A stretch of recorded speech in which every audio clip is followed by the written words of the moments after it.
भारत में मीडिया को लोकतंत्र का चौथा स्तंभ माना जाता है, लेकिन अगर यही मीडिया कमजोर हो जाए तो सत्ता बेलगाम हो जाती है। पहले मेन स्ट्रीम मीडिया और अब सोशल मीडिया, इन दोनों पर सरकार ने पूरी नकेल कस रखी है। संविधान का आर्टिकल 19A जो freedom of speech and expression का अधिकार देता है, वो अधिकार मोदी सरकार मीडिया से छीन रही है।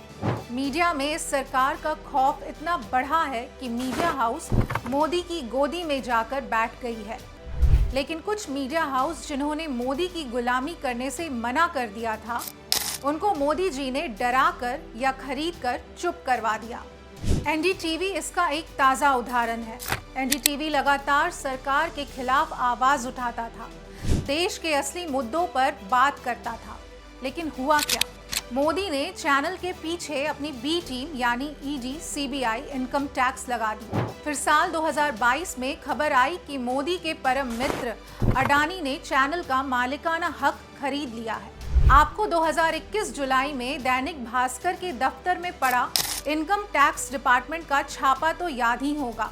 वो इसलिए हुआ था क्योंकि उन्होंने कोविड के दौरान सरकार की पोल खोलती एक तस्वीर अपने फ्रंट पेज पर छाप दी थी। टीवी के बाद अब सरकार सोशल मीडिया से भी उसकी ताकत छीनना चाहती है।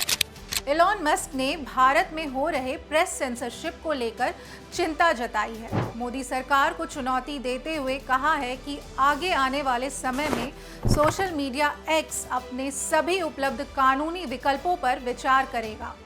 X.com के ग्लोबल अफेयर के इस ट्वीट को देखिए। इस ट्वीट में ये बताया गया है कि कैसे भारत सरकार समय समय पर उन्हें एक्स यूजर के अकाउंट ब्लॉक करने के आदेश देती रहती है। यह प्रेस सेंसरशिप है और हम इसे लेकर चिंता में हैं। एक्स सभी कानूनी पाबंदियों पर विचार कर रहा है, लेकिन इस पर कानून के तहत कुछ पाबंदियां हैं, जिस कारण लीगल एक्शन का स्कोप यहाँ लिमिटेड हो जाता है। एक्स ने प्रभावित यूजर से ये रिक्वेस्ट किया कि वो अदालतों के माध्यम से कानूनी उपाय अपनाएं। दरअसल 3 जुलाई 2025 को भारत सरकार ने एक्स को आईटी अधिनियम की धारा 69A के तहत भारत में 2355 अकाउंट ब्लॉक करने का आदेश दिया था, जिसमें राइटर और राइटर वर्ल्ड जैसे अंतर्राष्ट्रीय समाचार अकाउंट भी शामिल थे। इलेक्ट्रॉनिक एंड सूचना प्रौद्योगिकी मंत्रालय ने बिना कोई कारण बताए 1 घंटे के भीतर तत्काल कार्रवाई की मांग की और अगली सूचना तक अकाउंट ब्लॉक करने को कहा। जनता के आक्रोश के बाद सरकार ने एक्स के राइटर और राइटर वर्ल्ड को अनब्लॉक करने को कहा, लेकिन बाकी सारे अकाउंट अभी भी ब्लॉक हैं।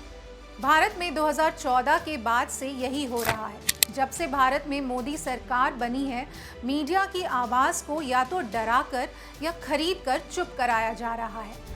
अधिकतर मीडिया हाउसेस सरकार से सवाल पूछने की जगह सत्ता की चाटुकारिता में लीन हो गए हैं। उन्हें ना तो देश में बढ़ रही बेरोजगारी दिखाई देती है, ना ही भ्रष्टाचार नजर आता है। मेन स्ट्रीम मीडिया सरकार की जैसे भोंपू बन चुकी है और यही कारण है कि आज हमें सरकार से सवाल करने के लिए टीवी की जगह सोशल मीडिया जैसे विकल्पों को चुनना पड़ रहा है। सोशल मीडिया आज जनता की सबसे ताकतवर हथियार बन चुकी है, लेकिन मोदी सरकार ये ताकत भी जनता से छीन लेना चाहती है। तब ही तो वो हर बार कोई नया आईटी कानून लाकर सोशल मीडिया को भी अपने अनुसार चलाना चाह रही है। मोदी ने डिजिटल मीडिया और सोशल मीडिया पर आवाज़ों को दबाने के लिए सरकार ने इंफॉर्मेशन टेक्नोलॉजी एक्ट 2000 और उसके तहत बनाए गए नियमों का इस्तेमाल करना शुरू कर दिया है। सबसे अहम बदलाव हुआ फरवरी 2021 में, जब सरकार ने इंफॉर्मेशन टेक्नोलॉजी रूल 2021 लागू कर दिया। पहले ये नियम केवल सोशल मीडिया कंपनियों और वेबसाइट्स के लिए होते थे, जो अपने कंटेंट गाइडलाइंस पर नज़र रखते थे। लेकिन नए नियमों में कहा गया कि सरकार के आदेश पर सोशल मीडिया कंपनी को 24 घंटे के अंदर आपत्तिजनक कंटेंट को हटाना होगा।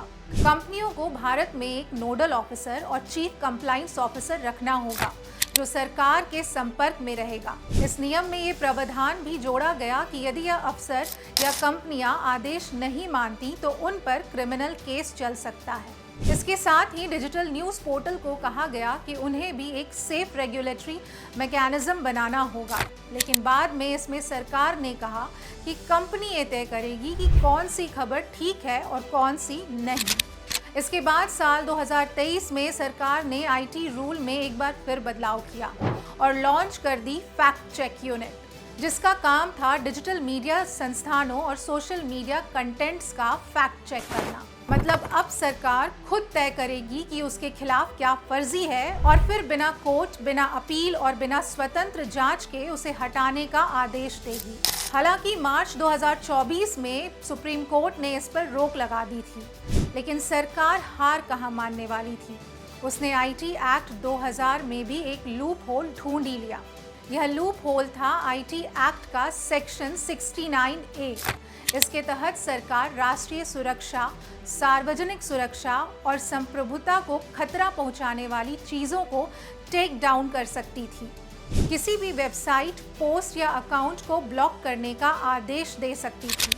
3 जुलाई 2025 को भारत सरकार ने इसी सेक्शन 69A का इस्तेमाल करके 2355 एक्स अकाउंट को ब्लॉक करने का आदेश दिया था। फेसबुक, इंस्टाग्राम, एक्स और यूट्यूब जैसी कंपनी ने ये बार बार कहा भी है कि भारत सरकार की तरफ से उन्हें कई सोशल मीडिया अकाउंट को ब्लॉक करने के लिए कहा गया है। आज का भारत एक ऐसा देश बन चुका है जहां सरकार से सवाल करने और सरकार के खिलाफ बोलने पर आपको जेल में डाल दिया जाता है। आपको हाथरस केस में रिपोर्टिंग करने वाले पत्रकार सिद्दीकी कपन तो याद होंगे, जिनको कैसे मोदी सरकार ने 2 साल तक झूठे केस में जेल में रखा था। खैर, आज का भारत खबर पढ़ता नहीं, खबरें बेचता है। प्रचार के इस तंत्र में मोदी सरकार ने देश को उलझाकर कमजोर कर दिया है। इस मुद्दे पर अपनी राय हमें जरूर शेयर करें।